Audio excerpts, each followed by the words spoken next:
Europe में much गई है खलबली, अमेरिका में हो रहा है बवाल। पुतिन ने मोदी से मिलाया ऐसा हाथ कि तिल मिला उठा चीन। यूक्रेन संकट के बीच मोदी ने भारत को करवा डाला माला माल। अब डॉलर की नहीं गलेगी दाल, रूस में रुपया करेगा धमाल। दोस्तों, वो दिन दूर नहीं जब हिंदुस्तान के सारे सपने सच होंगे। दुनिया में भारत का परचम लहराएगा। कुछ ऐसा होगा जिसकी हमने कभी कल्पना भर की होगी, लेकिन हकीकत में ऐसा होगा कभी सोचा नहीं होगा। लेकिन अब कल्पना की उड़ान हकीकत का रूप लेने जा रही है। भारत में विकास की गाड़ी को रफ्तार का पंख लगने जा रहा है और ये सब होने जा रहा है टीम मोदी की ग्लोबल डिप्लोमेसी के चलते। और इसी के चलते भारत दुनिया में एक महाशक्ति के रूप में स्थापित हो रहा है। बड़ी बात तो यह है कि इससे जलनखोर चीन और पाकिस्तान के मुंह पर तगड़ा तमाचा भी पड़ता दिखाई दे रहा है। दोस्तों, अब आप सोच रहे होंगे कि एक तरफ रूस यूक्रेन युद्ध से पूरी दुनिया की अर्थव्यवस्था हिली हुई है, तो वहीं दूसरी ओर मैं भारत में विकास की बुलेट ट्रेन दौड़ाने की बात कर रहा हूं। भारतीय अर्थव्यवस्था को बुलंदियों की नई ऊंचाइयों पर पहुंचाने की बात कर रहा हूं। तो आखिर ये सब मुमकिन कैसे होगा? भारत ने वो कौन सा तुरुप का पत्ता फेंक दिया है? उसका तोड़ ना बाइडेन बाबा के पास है और ना ही जिनपिंग के पास इसे रोकने की कोई ताकत है। और आखिर इस नई रणनीति ने यूरोप को एक ही झटके में चारों खाने चित्त कैसे कर डाला है? आखिर मोदी के ब्रह्मास्त्र को देख पुतिन भी अब एक के बाद एक तगड़े ऐलान दर ऐलान क्यों करने लगे हैं? तो दोस्तों, जो कुछ मैं आपको बताने वाला हूं वो चीन और पाकिस्तान का दिमाग फ्यूज कर देगा, क्योंकि भारत ने ऐसा तीर चल दिया है जो इंडिया को अपग्रेड ही नहीं बल्कि ग्रेटेस्ट बनाने वाला है। दोस्तों, मैं आपको इस चक्रव्यूह के अंदरूनी छोर से रूबरू करवाऊंगा। उससे पहले आपको इसकी जड़ से वाकिफ करवा देता हूं। दरअसल दोस्तों, कुछ वक्त पहले तक दुनिया के सबसे शक्तिशाली देश भारत पर रूस के साथ संबंध तोड़ने का दबाव डाल रहे थे, लेकिन पीएम मोदी ने दो टूक कह दिया कि उनके लिए हिंदुस्तान का हित सर्वोपरि है। इसके बाद ही किसी देश की बात सुनी जाएगी। इसी का नतीजा ये रहा कि एक तरफ जहां भारत रूस के साथ व्यापार के नए आयाम की शुरुआत करने को तैयार है, तो वहीं दूसरी तरफ यूरोपीय संघ के साथ भी एक बड़ी डील होने वाली है। मतलब दोनों हाथों में लड्डू हैं। और दोस्तों, अगर भारत और रूस के बीच ये डील फाइनल हो गई तो समझिए फिर भारत की बल्ले बल्ले है। तो क्या है वो डील, ये मैं आपको बताऊंगा। लेकिन उससे पहले बता देता हूं कि रूस के साथ ही नहीं, भारत ने यूरोपीय यूनियन के साथ भी एक बड़ी डील फाइनल करने की तैयारी शुरू कर दी है। यूरोपीय यूनियन पर चला भारत का फ्री ट्रेड का वार। फाइनल हुई डील तो भारत की होगी बल्ले बल्ले। दोस्तों, वाणिज्य और उद्योग मंत्रालय ने कहा है कि भारत और यूरोपीय संघ ने 9 साल के अंतराल के बाद मुक्त व्यापार समझौते के लिए बातचीत फिर से शुरू की है। भारत के वाणिज्य और उद्योग मंत्री पीयूष गोयल और यूरोपीय आयोग के कार्यकारी उपाध्यक्ष वॉल्डिस डोम्ब्रोवस्की ने औपचारिक रूप से भारतीय यूरोपीय संघ के बीच फ्री ट्रेड एग्रीमेंट पर बातचीत के लिए कार्यक्रम को फिर से लॉन्च कर दिया है। भारत के वाणिज्य और उद्योग मंत्रालय ने कहा है कि दोनों साझेदार अब लगभग 9 साल के अंतराल के बाद एफटीए वार्ता फिर से शुरू कर रहे हैं, क्योंकि 2013 में सौदे के दायरे और अपेक्षाओं में अंतर के कारण पहले दौर की बातचीत को छोड़ दिया गया था। रिपोर्ट के मुताबिक भारत यूरोपीय संघ के बीच मुक्त व्यापार समझौता वार्ता का पहला दौर 27 जून को नई दिल्ली में शुरू होने वाला है।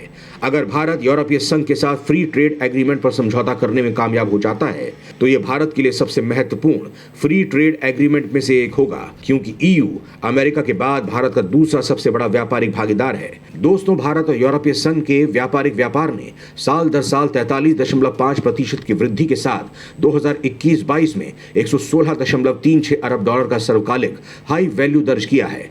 यूरोपीय संघ को भारत का निर्यात 2021-22 में 57% बढ़कर 65 अरब डॉलर हो गया है और यूरोपीय संघ ही है जिसके साथ भारत का व्यापार पॉजिटिव चल रहा है। यानी भारत यूरोपीय संघ से सामान खरीदने से ज्यादा बेचता है। लिहाजा मुक्त व्यापार समझौते पर अगर बात बनती है तो भारत के लिए काफी महत्वपूर्ण कामयाबी होगी। इस बातचीत के दौरान दोनों के बीच बाजारों तक पहुंच के मुद्दे को हल करने पर भी चर्चा होगी, जो द्विपक्षीय व्यापार में बाधा बन रहे हैं। इसके साथ ही बातचीत प्रस्तावित आईपीए निवेशकों के विश्वास को बढ़ाने के लिए कानूनी ढांचा मुहैया कराएगी। दोनों पक्षों की कोशिश है कि 27 जून से 1 जुलाई तक चलने वाली इस बैठक के दौरान तीनों समझौतों पर सहमति बना ली जाए। भारत ने चूंकि की इसी साल ऑस्ट्रेलिया और यूएई के साथ रिकॉर्ड वक्त में फ्री ट्रेड एग्रीमेंट पर समझौता किया है और फिलहाल ब्रिटेन और कनाडा के साथ काफी तेजी से एफटीए पर बात चल रही है। लिहाजा माना जा रहा है कि भारत सरकार सकारात्मक अंदाज से बातचीत के टेबल तक जाने वाली है।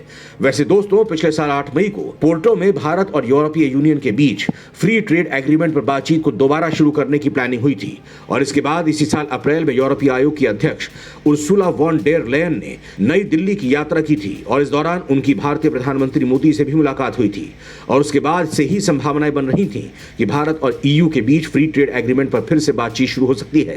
हालांकि दोस्तों, भारत केवल यूरोपीय यूनियन से ही नहीं बल्कि इस वक्त उनके सबसे बड़े दुश्मन यानी रूस के साथ भी एक बड़ी डील करने जा रहा है। बड़ी बात तो यह है कि भारत इस बार तेल और गैस ही नहीं बल्कि इस बार कोयले की कहानी लिखने वाला है। यानी मोदी ने रूस पर जो दांव खेला था वो अब कामयाब होता दिख रहा है। तेल के बाद अब रूसी कोयले पर चलेगी भारत की सल्तनत। दुनिया ने छोड़ा साथ तो मोदी ने लिया पुतिन का हाथ। दोस्तों, जब रूस यूक्रेन विवाद शुरू हुआ था तो अमेरिका ने रूस पर ताबड़तोड़ प्रतिबंध लगाते हुए सोचा था कि अब संसार हमारी मुट्ठी में है, लेकिन वो एक अहम बात भूल गया कि कैसे अब रूसी तेल के पश्चात अब रूस के कोयले पर भी भारत धावा बोलने जा रहा है।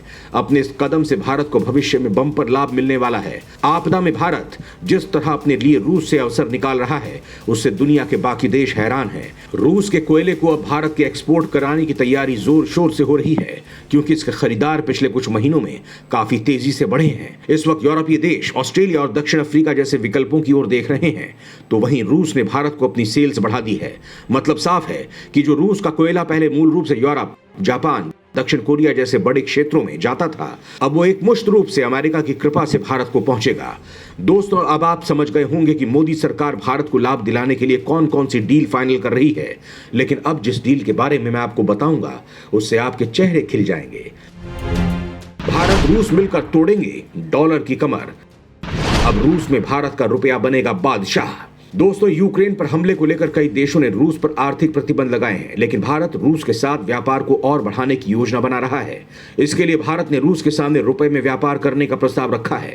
भारत ने रूस से रुपए में तेल और हथियारों की खरीद की बात कही है। इसके लिए भारत की रूस के सरकारी नियंत्रण वाले वीटीबी बैंक पीजेएससी और सबर बैंक पीजेएससी में जमा लगभग $2 अरब के इस्तेमाल की योजना है। एक रिपोर्ट के मुताबिक इस योजना को जल्द ही अंतिम रूप दिया जा सकता है। जानकारी के मुताबिक रूस के वरिष्ठ अधिकारी इस हफ्ते भारत आ रहे हैं और उम्मीद है कि इस दौरान योजना को हरी झंडी दिखाई जा सकती है। इससे पहले दोनों देशों ने रुपए रूबल के तहत व्यापार करना शुरू किया था, जो रूस की मुद्रा रूबल में अत्यधिक अस्थिरता की वजह से कारगर साबित नहीं हो पाया था। दोस्तों, कहने में गुरेज नहीं है कि अगर ये डील फाइनल हो गई तो दरअसल भारत के लिए एक बड़ी उपलब्धि रहेगी। इससे भारत का विदेशी मुद्रा भंडार कम नहीं होगा और उसे सस्ते दर पर रूस से सामान भी मिल पाएगा। भारत के इस कदम से चीन और पाकिस्तान की नींद उड़ी हुई है। भारत की तरक्की देखकर वो ऐसे जल भुन रहे हैं मानो उनके ऊपर विपत्ति का पहाड़ टूट गया हो। अब दोनों जलनखोर देश इस जुगत में लगे हैं कि कैसे भारत को शिकस्त दी जाए और उसके विकास की गाड़ी को पीछे धकेला जाए। लेकिन अपने इस मंसूबे को अंजाम देने से पहले शायद वो ये भूल जा रहे हैं कि उनका सामना जिस शख्स से पड़ा है उसका नाम मोदी है, जो दुश्मन के मंसूबे को पहले ही भांप लेते हैं और उसे ऐसे जवाब देते हैं कि उसकी नानी याद आ जाती है। तो चचा जान और उनके तथाकथित भाईजान संभल जाओ, नहीं तो तुम्हारी खैर नहीं।